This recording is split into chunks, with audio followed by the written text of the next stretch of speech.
"We'll fire anyone who can't meet their quotas," the young section chief said, eager to scold me. I couldn't meet my sales quota this month, so I bowed my head and said, "I understand, I'll resign." I was pushed to my limit mentally and physically, so I decided to leave the company. "Oh, you're really quitting? It'll be tough for an old man like you to lose your job," the section chief mocked me. The day after I left, I got a call from a former team member on my phone. "What's going on?" I asked. "It's bad, please come back, Mr. Watson," they said. Ever since I left, our clients had been calling nonstop, upset about my departure. Eventually, even the section chief had to bow and apologize to me. "My name is Benjamin Watson. I lost my father to illness when I was a child. I'm sorry for always making you feel lonely," I told my mom. "It's okay," she said. She raised me all by herself with no relatives nearby, working hard from morning until night. I wanted to help her, so I decided to start working as soon as I finished high school. "I'm sorry I've caused you so much trouble," I told my mom. "It's okay, just leave it to me," she replied, but finding a job was difficult. I was rejected from several places and was unemployed for a month. Finally, one insurance company gave me a chance for a sales job. I was nervous, because I knew the job would be tough with strict quotas, but I wanted to help my mom, so I went to the interview, determined to get the job. Whether they liked my enthusiasm or just needed staff, they hired me on the spot. 35 years later, I'm still working as a salesperson handling corporate clients. My monthly sales barely meet the quota, and I'm not on track for promotion, but my dedication has earned me the trust of my clients. "Can I ask you about insurance?" a client would say. "Of course. Can I visit you this afternoon?" I'd reply. Even on my days off, if someone called, I'd go to them to help ease their concerns. "Mr. Watson, are you taking enough time off?" someone asked me. "Huh? Well, yeah," I replied. "You say that, but you probably aren't," they said. It's unfair that clients get time off, but salespeople don't. But I wanted to help others, so I didn't mind. I often received thanks from my clients, and it kept me going. "Thank you for coming right away when I call." "No problem, call me anytime," I'd say. However, my boss didn't like the way I worked. "You're proud of selling such cheap insurance, aren't you?" he said. "Proud? I didn't mean to be, but every policy is important when it helps the client," I replied. I confidently responded to Section Chief Howard, even though he clearly didn't like me. Howard had recently been transferred from headquarters to our sales department. Unlike me, who only finished high school, Howard was an elite graduate from a well-known university. It was obvious that the head office had high hopes for him, as he had already become a section chief, even though he was nearly 20 years younger than me. "Do you think you're better just because you've worked for over 30 years and still haven't been promoted?" Howard sneered at me. From his point of view, I seemed incompetent, and looking at my low sales numbers, I couldn't really argue. "As part of my team, you're causing me problems if you don't bring in strong results," he added. It was clear Howard wanted to use this position to climb higher in the company, and he was very ambitious. While there was nothing wrong with his enthusiasm, I just couldn't agree with his approach. "Listen up, everyone, selling cheap products to small businesses won't get us anywhere. Go after the big clients and sell them our best, top-tier products," Howard said, rallying the younger salespeople and sending them out. His strategy was to sell the most expensive insurance to large clients, pushing policies with the highest premiums, but I didn't agree with this method. The insurance Howard promoted covered many things and could prepare clients for all sorts of risks. However, the more coverage they had, the higher the cost, and I didn't think this was fair. Insurance should protect people without becoming a heavy financial burden, and often, it included things the client didn't really need. Howard would say, "Think of the worst-case scenario, stir up their anxiety, and make them feel like they need the insurance. That's what sales skill is all about." To me, this approach was ridiculous and didn't feel right. I believe in offering insurance that fits each company's needs, no matter their size. I take the time to listen to them carefully, which often means working late every day, but I feel it's necessary to ensure they understand everything. However, Section Chief Howard didn't agree with this approach. "Your way of working is inefficient. Sell faster and make more money," he said. I apologized, but continued doing things my way, even though I knew I was going against my boss. Still, I wasn't entirely sure if my way was the right one. "Are you even listening to me?" Howard snapped. "Huh? What did you say?" I was so worn out from work that I had been neglecting my family too. coming home late every night. I barely spent any time with them. When I was home, I was always too tired to really pay attention to my wife. I just want to spend more time with you, she said. I'm sorry, I'm just exhausted from work. You should rest on your days off. I'm worried about your health, she replied, clearly unhappy with the little time we had together as a family. Even though I was working for their sake, my family was becoming frustrated with me. It made me wonder if what I was doing was really okay. Then, my approach started to fall apart. Oh, look at that, you couldn't meet your quota, Howard mocked.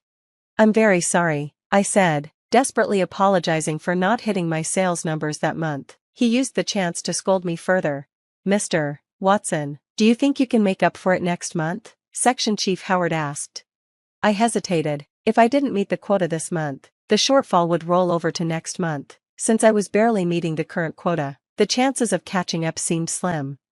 If you can't, maybe you should consider going part-time, Howard suggested with a smirk. Part-time? Is that even possible for a salesperson? I thought, confused. If you don't want that, then you're fired, Howard added. Fired? The word surprisingly didn't hit as hard as I expected. While I couldn't say I had no regrets about the job, I had been sacrificing so much, including my family time. Maybe it was time to accept being fired and focus on the family moments I'd missed. I pictured my wife's face and made my decision. Understood, I'll resign. Oh my, really quitting? It's going to be tough for an old man like you to lose your job, Howard taunted, but I just bowed my head and returned to my desk. After working here since high school, I knew I'd have to hand over my tasks. I started the resignation process that day. For the first time in ages, I came home on time. When I opened the door, my wife greeted me with a surprised look. At first, she seemed puzzled, but then she smiled. You're home early today, dinner's not ready yet. Can you wait? She said. Thank you, I replied. For the first time since we got married, I really watched her cooking, realizing how much time work had taken away from me. I've decided to quit my job, I told her. I see, she replied without asking for details. The next day, I submitted my resignation to Section Chief Howard, who seemed pleased. Please finish the handover quickly, he said with a broad smile. I cleaned up my desk and explained my duties to the person taking over. Until I officially left, I visited clients with my replacement. Mr. Watson, you're quitting? Many clients asked, trying to persuade me to stay. I politely said my goodbyes, and a month later, I left the company. It was sad to leave a place I had worked for so long, but my heart felt lighter. Surprisingly, my wife seemed to be in a good mood, even though I was now unemployed. You're not worried that I don't have a job anymore? I asked. Not at all. I was more worried that you were working too hard and might collapse one day, she replied. My wife had always been concerned about me because of how much I worked. You've worked so hard for so long. It's okay to take a break now, she added. Thanks for always worrying about me. How about we take a trip? We've got plenty of time now, I suggested. That sounds wonderful. Let's go to a hot spring and relax from all those years of stress, she said, excited. The next day, we set off for a hot spring trip. While I was enjoying the time with my wife, I got a call from a former team member. What's going on? I asked. It's terrible, Mr. Watson, please come back, he said, sounding panicked. He explained that ever since I quit, the company had been getting non-stop calls from clients who wanted to cancel their contracts. The situation had gotten so bad that it was disrupting their work. Not only are the calls overwhelming, but if we lose all these contracts, the company is going to be in big trouble. Can you please come back? He begged. I'm not coming back, I replied. What? He exclaimed. Just handle each client with care and sincerity, that's all you need to do, I said before hanging up and turning off my phone. My wife, who had been watching, looked confused. What happened? She asked. My former team member asked me to come back to work, I explained. So, they finally realized how valuable you were, huh? She said, smiling. Although I missed my work, I knew that if I went back, I wouldn't be able to enjoy these moments with my wife. Seeing her so happy made me realize it was worth staying away from work. After that, I blocked any more calls from my former colleagues and focused on enjoying our trip. While we were out for a walk, my wife invited me to an old-fashioned cafe. This place is lovely, I've always wanted to come here, she said. You really know your cafes, I remarked. At my comment, she looked a little sad, and I wondered if I had said something wrong. You know, visiting cafes is my hobby, she said quietly. Oh, I didn't know that, I admitted. Yeah, cafes are trendy and have cute food, lots of women enjoy them, she said with a smile. I'm actually a certified barista, did you know? Wow, that's amazing, I said, genuinely impressed. I remembered my wife mentioning before that visiting cafes was her hobby and that she had a barista certification. Her voice became a little sad, and I felt a pang of guilt. When I was working, I had been too tired to really listen to her stories. It's okay, she said, when we get home, I'll make you some of my special coffee. True to her word, after we returned from our trip, she made me a cup of coffee. It was completely different from the instant coffee I was used to. This is delicious, I can't believe I get to drink this at home, I said, amazed. I'll make it for you anytime, she smiled. From that day on, my mornings began with the coffee my wife brewed for me. As I spent more time with her and my family, I realized there was so much I didn't know. Regretting how much I had neglected them, I decided to make family time a priority from now on. I used to work for a company, but now I'm excited to start something new. No matter how old you get, starting fresh can be nerve-wracking, but I knew I'd be fine with my wife by my side. Together, we opened a small cafe. When I was unemployed, my wife shared a little dream with me. I want to work in a cafe I love, living a relaxed life in our old age. So, we took my resignation as a chance to chase her dream together. At first, the customers were mostly her friends, but word spread, and now our business is thriving. With my sales experience, I was good at serving customers, and my wife enjoyed chatting with friends while working. She always seemed so happy. Welcome, I said to a customer one day, only to be surprised when I saw it was Chief Howard. His eyes widened when he saw me. I smiled and led him to a seat. Is this your new job? He asked. Yes, I started it with my wife, I replied. It looked like Chief Howard was in the middle of his workday and had decided to stop by. He used to stay at the office, but it seemed like he had been visiting clients more since I left.